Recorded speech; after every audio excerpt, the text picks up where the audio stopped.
स्वागत एक बार फिर से आपका। नमस्कार, आपके साथ मैं हूं सईद अंसारी। देखिए, अब ये जो तस्वीर आप देख रहे हैं सब पानी पानी। जी हां, अब ये खबर बारिश से देश और देश के कई सारे हिस्सों में आई आफत की बारिश है। देश के कई शहरों में जो बारिश है उसने काफ़ी मुसीबत बरसा दी है। मुसीबत बनकर वो बरस रही है।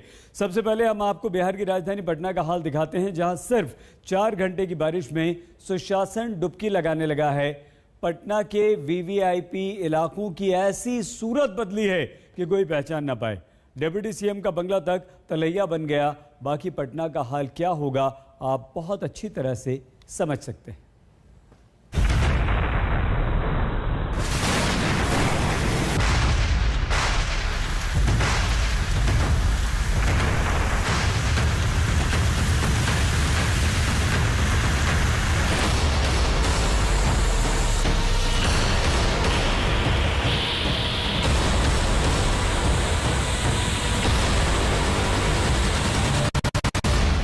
बिहार में सैलाब में डूबी है सुशासन वाली सरकार।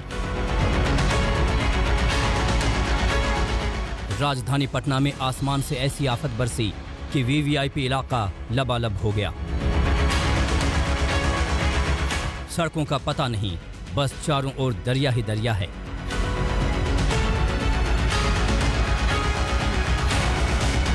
यह है बिहार विधानसभा। अंदर जाना हो तो डूब डूब कर जाना होगा। गेट से लेकर परिसर तक डूबा हुआ है। यहां राज्यपाल आते रहे हैं, मुख्यमंत्री का काफिला यहीं से गुजरता रहा है। मंत्री विधायकों का जमावड़ा लगता रहा है, लेकिन आज यहां सैलाब का राज है। बिहार सरकार में दूसरे नंबर की हैसियत रखने वाली डिप्टी सीएम रेणु देवी के बंगले का हाल भी देख लीजिए। बंगला बड़ा न्यारा है। बरसात ने ताल तलैया की कमी भी पूरी कर दी।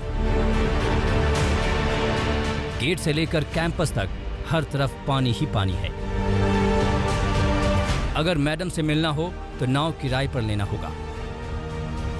बिहार की उप मुख्यमंत्री रेणु देवी दरअसल आपदा प्रबंधन मंत्री भी हैं, लेकिन राजधानी पटना में जो उनका सरकारी आवास है वहां पर खुद आपदा की स्थिति जो है वो पैदा हो गई है। यानी कि आपदा प्रबंधन मंत्री के घर पर खुद आपदा की स्थिति आप देखिए। कल रात जो 4-5 घंटे की बारिश हुई है पटना में, उसके बाद रेणु देवी का ये सरकारी आवास है जो आप देख सकते हैं चारों तरफ से जो है वो जलमग्न हो चुका है। और ये आवास जो है आप देख सकते हैं टापू में जो है वो तब्दील हो गया है। बिहार में बीजेपी कोटे से कभी मंत्री रहे नंद किशोर यादव के बंगले का हाल भी देख लीजिए। ऐसा लग रहा है मानो झील में ही बंगला खड़ा किया गया हो। ये तो पटना के वेरी इंपॉर्टेंट पर्सन के रिहायशी इलाके हैं। यहाँ तो सुशासन का पूरा जोर चलता है, या यूं कहें कि यहीं से सुशासन निकलता है। जरा उन इलाकों का सोचिए जहां सरकार की तो दूर की बात रही, सरकारी आदेश पहुंचने में ही सालों लग जाते हैं। अब इस अस्पताल का हाल ही देख लीजिए। सहयोग अस्पताल जाने के लिए आपको कई लोगों का सहयोग लेना पड़ेगा।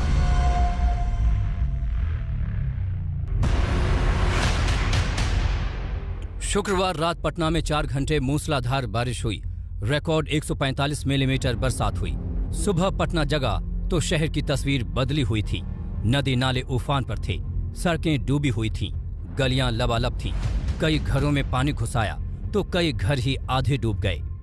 रात भर की बारिश और पटना राजधानी हो गई पानी पानी। इस वक्त हम आपको तस्वीरें दिखा रहे हैं राजधानी पटना के सबसे वीवीआईपी कहे जाने वाले पाटलिपुत्रा कॉलोनी की। और आप यहां देख सकते हैं पाटलिपुत्रा कॉलोनी में जो सहयोग अस्पताल है उसके बाहर की तस्वीरें देखिए कि किस तरीके से यहाँ पर पानी जो है वो भर चुका है। यानी जो नाले हैं, ड्रेनेज सिस्टम है वो पूरी तरीके से फेल हो चुका है। और इसकी वजह से आप देखिए अस्पताल के अंदर भी जो है वो बारिश का पानी वो घुस चुका है। गंगा से सटे इलाकों का हाल तो और बेहाल है। Gandhi Maidan, Maurya hotel, children park, Patna junction, Fraser road, Kankarbagh, Ashoknagar, Shastri Nagar, Rajvanshi Nagar, Chiraiya Tand Pul, Karbigahiya, Mithapur bus अड्डा, बाईपास, गर्दनी बाग और सरिस्ताबाद सब दरिया बन गए हैं। ये तो मॉनसून की शुरुआत है, अभी ऐसे दिन कई आएंगे। अभी कई बार बादल और जोर से बरसेंगे। तब क्या होगा? क्या हर बार पटना डूबता रहेगा? बिहार की राजधानी की यही नियति है क्या? पटना से रोहित सिंह के साथ आज तक ब्यूरो। तो पटना का हाल आपने देख लिया। बिहार से बंगाल तक बारिश और बाढ़ की तबाही है। बंगाल के पश्चिमी मिदनापुर का एक कस्बा पूरी तरह से झील बन गया है। घर में पानी आ गया है, सड़कें तालाब बन गई हैं, शहर में गाड़ियों की जगह नावें चलने लगी हैं। बाढ़ और बारिश ने बुरा हाल कर दिया है।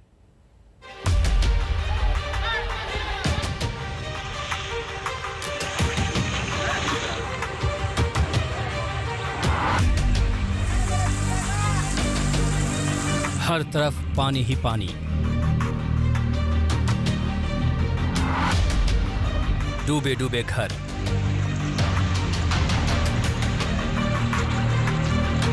सड़कें बनी दरिया,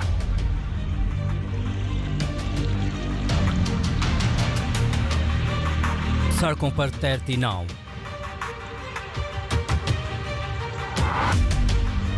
इसी पानी में सिमटी है जिंदगी।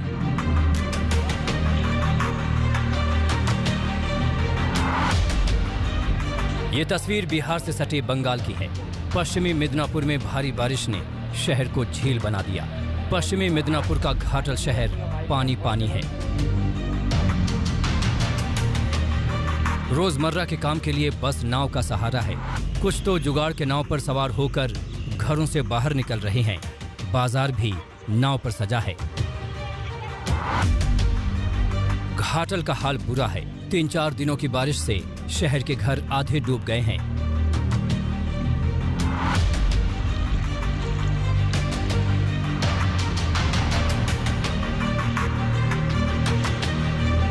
धूमी और शिलवती नदियां बेकाबू हैं। नदी की तेज धार के सामने जिस किसी ने हिमाकत दिखाई, उसकी जान पर बनाई।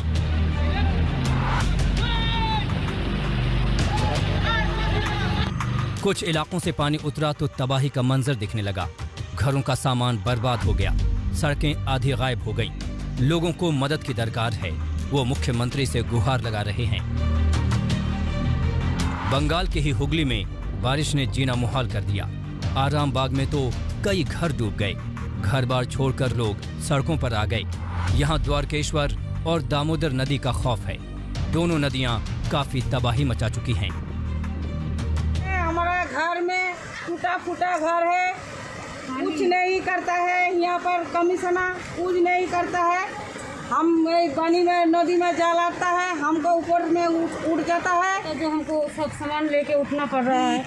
छोटा छोटा बाल बच्चा है, उसको लेके सब सामान लेके उठना पड़ता है। तब जब पानी चलाता था तो बहुत दिक्कत होता है। बाढ़ के डर से सड़कों पर बसेरा बनाए लोगों की दिक्कतें खत्म नहीं हुई। खाने के लाले पड़े हुए हैं। बस एक तिरपाल है, ना कोई सामान है, ना ही पीने का पानी।